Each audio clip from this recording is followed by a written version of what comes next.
Hi, and welcome back to Techie Dialogue. In today's video, I'll show you how to add a warm film effect in Premiere Pro, step by step. If you love learning cool editing techniques, make sure to subscribe to the channel for more tips. Step 1. First, go to the Effects panel and search for the Lumetri color effect. Once you find it, drag and drop it onto your video clip in the timeline. Step 2. Next, with your clip selected, go to the Lumetri color panel and open Basic Correction. Start by increasing the temperature slider to add a warm tone to your video.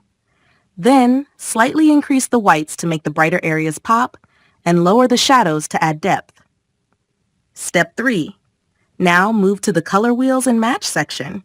Here, adjust the midtones and highlights to fine-tune the warm look. To balance the colors, add a subtle blue tone to the shadows. Play around with these settings until you achieve the cinematic warmth you're looking for. And that's it.